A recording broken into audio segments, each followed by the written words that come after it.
Good morning, ladies and gentlemen. I am so delighted to be here with you on this September morning, and I am so thankful to Mr. Sharma for having given me this opportunity to come over and address this esteemed audience. I would like to speak about faith today. Um, Faith, in common parlance, is always associated with religious beliefs, gods, and mythological kind of understandings. What I want to talk about today is faith is something which is much larger than the religious beliefs.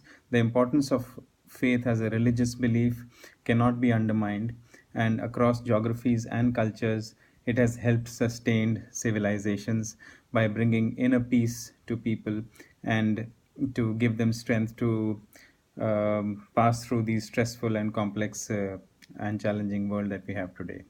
Nonetheless, the point that I want to make here today is faith is a much larger, all encompassing concept and carries a much larger meaning beyond religious faith. Faith is the confidence or trust in a person, a thing, or a belief which is not based on any proof. It is a belief on our capabilities, on our competencies, on our passion to succeed, the strength in our relationships and friendships, the confidence on our teams to achieve things which are seemingly impossible. This in turn gives us the belief that despite the odds that are against us, we can still accomplish our objectives and succeed in life. Having such faith and confidence brings positivity and an extra dose of energy into our lives. Now, let us ponder on this subject with a few real examples. We'll take your questions. Let me finish first. We can talk about it. We'll have a separate half an hour session for Q&A. So let us ponder on this subject with a few real life examples.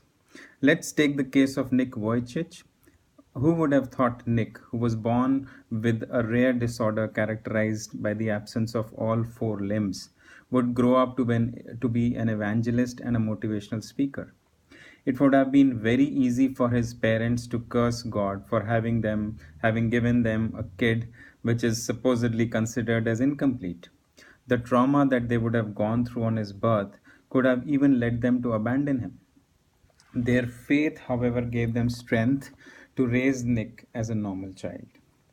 Nick, as he writes in his books, received tremendous amount of encouragement and confidence from his parents and siblings that it strengthened his faith to succeed in life. He firmly believed that he was different from the others because he was special and God wanted to get something extra done out of him. He succeeded despite the harassment, despite the torment, despite the trauma that he faced from his fellow students as he grew up. His faith and confidence on himself has made him what he is today.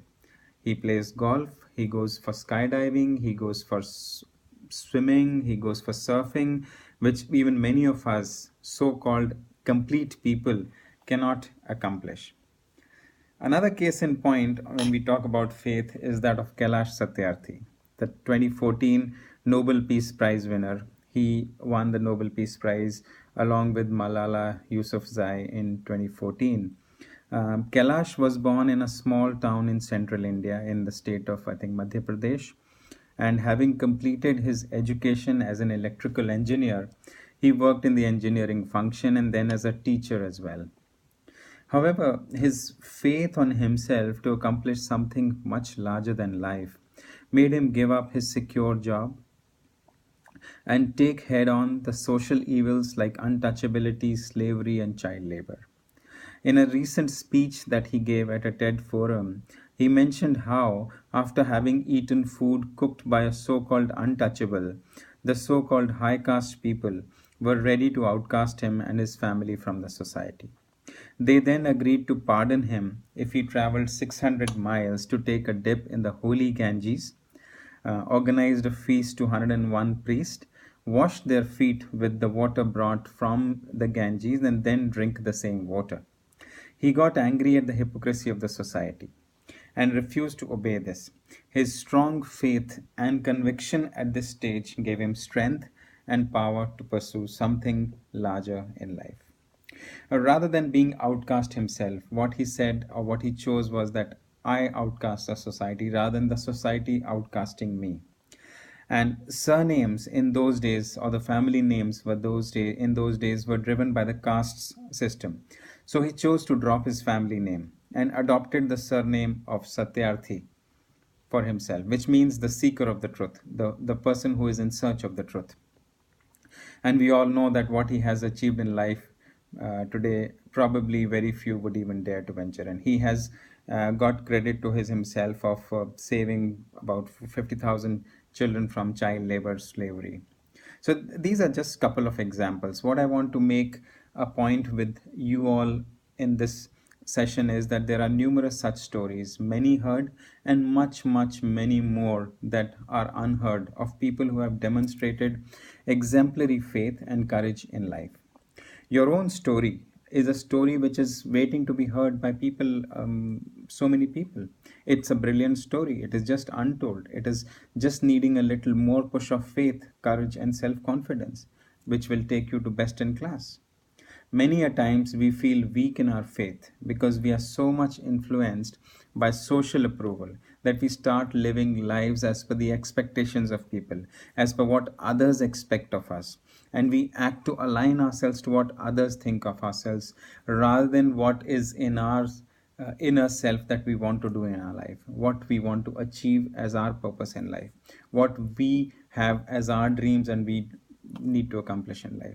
So these are the important things. We leave our own brilliant stories as such incomplete. We forget to be ourselves.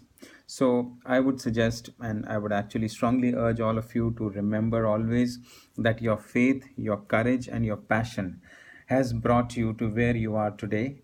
And let that faith be alive and grow stronger ever and ever to take you to the next level. Thank you so much.